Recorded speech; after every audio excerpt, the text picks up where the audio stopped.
This is Eric from Pack Hacker, and today we're going to be taking a look at the Day Owl Crossbody, which I've been testing for the past 2 weeks. If you found this video helpful, make sure you hit the subscribe button so we can continue to make more content to help you travel smarter. Let's dive in.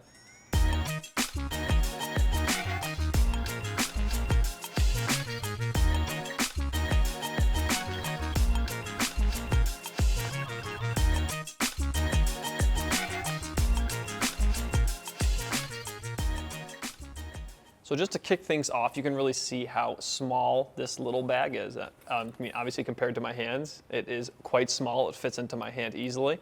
And I think that's something important to note right off the bat, that this thing is pretty small. But the exterior material on it is actually recycled polyester, or rPET, and it does come from first mile, which means it is more sustainably sourced, which is a great shout. It does kind of have like a denim feel to it, which I dig, and it is like soft too, so it does feel nice when you're wearing it on your body. But as you can see, if you get close there, it does pick up little hairs and stuff like that pretty easily, especially with this black colorway here. So that's something to note if you do go with a darker colorway and you have animals at home, or like you live in a more dusty environment. The zipper here is a YKK zipper. No issues with that at all. Just works exactly how you'd expect it to, and we have this nice long metal pull, so you can grab onto it pretty easily. I did have one instance where it was raining and that got wet, and it was kind of hard to grab onto, but it wasn't really that much of an issue. This material isn't super waterproof. It's pretty thick, so it does have that water resistance, but this isn't something you're going to be wearing out in the pouring rain. And we do, on the strap here, we have a Woojin buckle. It's a magnet buckle. Works as it should. Does take some getting used to if you haven't used one before. I really like how small it is in comparison to some other ones that we've used in the past. It's just the whole strap is very small, which I'll get into, but this buckle clasp works really well and doesn't come off when you don't want it to, and I think that's probably the most important thing about it. And then one last thing on the exterior here, so we do have this little metal tab, which is a little bit confusing when you first get it if you don't know what it is, but that's actually like a unique number. So they're all numbered, so when you get this sling, you have a unique sling and it is numbered. So, I mean, obviously whenever you get a bag, you know it's unique because it's yours and nobody else has it, but it's neat that everyone has a number, and if you and your friend got the same bag, you could tell them apart if you needed to, which is just fun and a nice little addition. So moving on to the harness system, we'll turn it over here and you'll see that there really isn't much of one here. Not much of a back panel or aeration or anything to speak of here. It's just the same material that's on the front, and the strap does not really have any padding, aeration, or anything that you would see on maybe a bigger sling. But that's not to say it doesn't work effectively, because as I mentioned earlier, this thing is very small. I keep calling it like a cute little bag because that's what it is.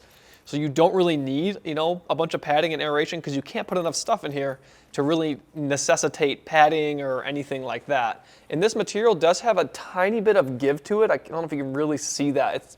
It doesn't stretch, but it's just like soft and has just a smidge where you can kind of like feel it like pulling a little bit. And it's just a very comfortable material. So even if you are wearing it with a thinner shirt or even a tank top, it's not uncomfortable, and I really do dig that. It's very thin, so if you like things that are a little bit thicker on your shoulder or whatever, it might not be for you, but it is very comfortable, especially for the size. That's the big thing for me. I like having a lot of padding and aeration, so I thought that maybe I wouldn't like this, but because of the small size of this sling, I think that the strap does perfectly fine. One thing to note about the back panel is whatever you stow in this back pocket here, which we're about to get into shortly, that kind of becomes the back panel, but more on that in just a little bit. So this is the first way you can wear it. This is kind of crossbody mode, and as you can see here, I'm a little bit over 6 foot, so this isn't really a crossbody for me. It kind of sits at like an awkward angle, but other people in the office who are a little bit shorter didn't have as much of an issue with that. It was more towards their hip. I think that's probably a more comfortable way to wear it, but I do like wearing it like this. So this is the second way that you can wear it. It's more of a sling mode, and I have it on my front right now, and this is probably my favorite way to wear it. It also is very comfortable to wear it on your backside like this. And this is just kind of how I'm more comfortable wearing a sling or crossbody bag. I really like having access to my gear like really close to me, and this enables me to have that. So this is the last way you can wear it. It's kind of like a traditional fanny pack mode, except you do want to, at least to make it more comfortable, wear it a little bit higher on your back and kind of sling downwards. This one's a little bit awkward to me. It almost feels like it's like a tag that's like on your shirt or something like that, but it is comfortable and it does give you quick access to your gear. So actually moving to the inside of this sling, we do have this hidden pocket on the back that I mentioned before. Just has a magnet closure here, so it's pretty snappy. Like it's not gonna, like if you were to shake it around, it's gonna come open, but the magnet does hold pretty well, I think, especially because that's normally on your body, so it's not really gonna open unless you're sitting it out like this. But it's a really nice spot to put your phone. I have my iPhone 11, standard iPhone 11 with a case on it in there. You could also put a passport in there, like if you needed to bring it for whatever reason. And I do like that it has a lighter liner material here. So if you were to put something smaller in there, you could see it. But as I mentioned in the other portion of this review, that whatever you put inside this back pocket kind of becomes the back panel. So I had the phone in there, so it was a fairly flat back panel, but now I don't have the phone in there anymore. And you can see like I have like a pocket knife in here right now, and you can really like feel that pocket knife. And I also have like a pair of a sunglasses case in there, so you can really feel that. So putting something in there kind of gives you a nice back panel. And if you don't have anything in there, you can kind of feel what's on the inside of the pack, which we are about to get into in just a moment. So moving on to the interior here, we just have that one YKK zip, like I said. And it's kind of like a curved opening, which is kind of nice once you open it, because you can kind of open it a little wider, I feel like. Maybe that's just, it seems like that to me, but I do like that it is a curved opening. So once you get in there, you just obviously not a ton of room in here because it's not a very big crossbody bag, but we do actually have these two pockets here. So I'm gonna get this other stuff out of here real quick. Just had my, oh here it is, my pocket knife and a pair of sunglasses in there. And my wallet is in this pocket on the back wall here, and there's actually two of them. It's kind of hard to show you because of the opening on the top, but it's made of stretchy polyester. And it's not a huge pocket, like I don't think my phone fits in there width-wise. Let me try.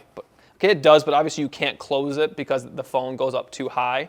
But it's about the width of this iPhone 11 with the case on it. So I am able to fit my wallet inside one of those pockets. I was not able to fit, these are my foldies sunglasses with the case. This case would not fit inside there, I think probably just because it was so tall. So it is good for smaller items, like if you have a smaller front pocket wallet like I do, or even if you have like dongles or something like that you wanted to keep separate from the rest of the main compartment. It's a nice way to just give a little bit of separation inside this already very small space. But one thing, as I said when I went over this back pocket here, having these pockets here means you're going to put small stuff on them. Like obviously this pocket knife is like a smaller item that I could throw in there to make sure that it doesn't go with the rest of the stuff in the main compartment. But if I don't have something in the back pocket now, you're going to feel whatever you put inside this pocket on your body while you're wearing it, because those pockets are obviously on the back wall. So I do like the inclusion of these pockets, but they just don't necessarily work exactly perfectly in the bag if you don't have anything in the back pocket here. I always did find this thing to be pretty comfortable, even if you did feel something on your body, but I just wanted to note that when you use those pockets that you might get a little bit of something poking into your side.